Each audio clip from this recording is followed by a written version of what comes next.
Our next guest is a British acting legend. Joanna Lumley has been entertaining audiences for more than 50 years. Now she's set to tour Australia for the very first time, sharing intimate stories about her remarkable life and career. Light, light. To millions, she is the absolutely fabulous Patsy Stone. Joanna Lumley is a global icon whose screen roles date back to 1969 when she played a Bond girl and became a fixture in our living rooms as Purdy in The New Avengers in the 70s. Purdy, a party trick.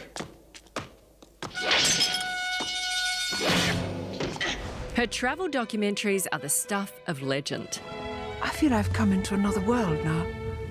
No people, except you and us. This October, Joanna is embarking on her first ever live tour of Australia. Her new show, Me and My Travels, will take audiences through her hilarious adventures and career highlights, recounting some never-before-heard stories and answering your burning questions. Help, Mummy, darling! It's all right, Dad, just give me a...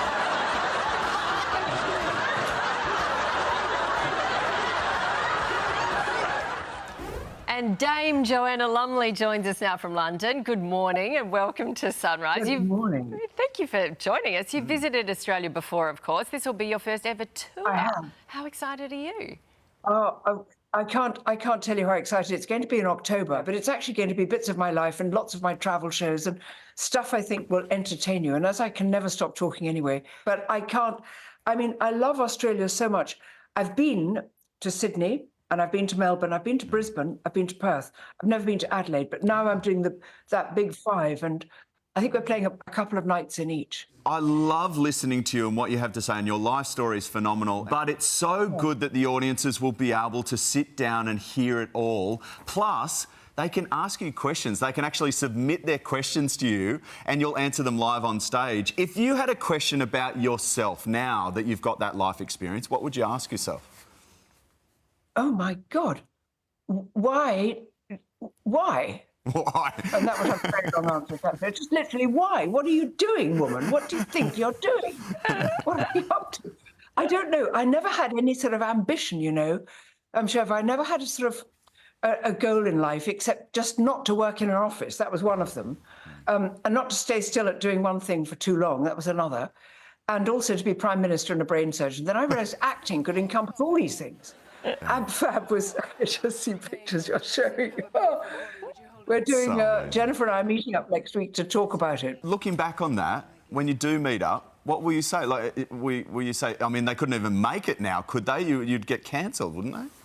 You know, I don't think we'd even get it off the starting blocks because it was smoking, it was heavy drinking, it was not really bad language, but very bad behaviour. And drug taking and so on. It was all wrong and jeering at people and being unpleasant, which of course made us laugh hysterically. And luckily the world laughed too.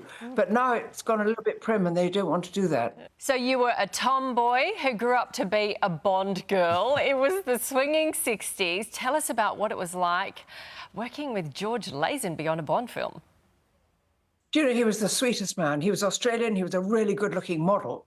And at the time, Cubby Broccoli and Harry Saltzman said, we don't need actors for Bond, just get a good-looking guy.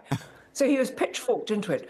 And funny enough, although everybody wanted to jeer at him, he was really good. He was actually very good. And that film always, of all the, I think, 27 Bond films, that one's always in the top 3 on Her Majesty's Secret Service. And I loved it. I mean, I had one line or something dim like that. Do you remember what they were? And don't give us any context. Do you remember what they were? No. I know what he's allergic to. Yes. And the other one was something like, oh, goody, eggnog, just like we have at Christmas. And I said, sorry, can I just say something here? I'm English. We don't have eggnog. Yeah. And they said, just be quiet and say it. And just say the line. Just say the line. You'll go far. They never knew, did they? You've said a funny line in the past where you were born with a giant smile on your face.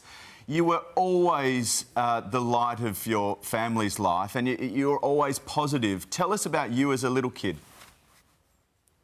Well, I was born into an army family. My father served the Gurkhas, and so I was born in India. And then he was posted to Hong Kong, where we lived for a few years. Then we went to what is now Malaya. And I came back to England when I was 8, and I found it very strange here, so cold and so different. But I was sort of born, I was shallow as a puddle. I mean, there's literally nothing. All you see is literally, I'm like if I turn sideways, I'm like a piece of paper. There's literally, I'm so dim. But I'm so happy. And I was just born grinning. And my father said I looked like a hammer-headed shark when I was born. It's just like that. Shark. We cannot wait to see you back in Australia, and it's been far too long. Thanks so much for joining us this morning. Thank you for being so patient with me. And I just love you to bits. I love you. I love you. Oh, we love you. We love you more. Thank you, Joanna. And you can see Joanna Lumley this October in Brisbane, Melbourne, Adelaide, Perth and Sydney due to overwhelming demand. Second shows have just been added in Melbourne and in Sydney. Yeah, tickets go on sale today from Ticketek. You'll find all the details at sunrise.com.au.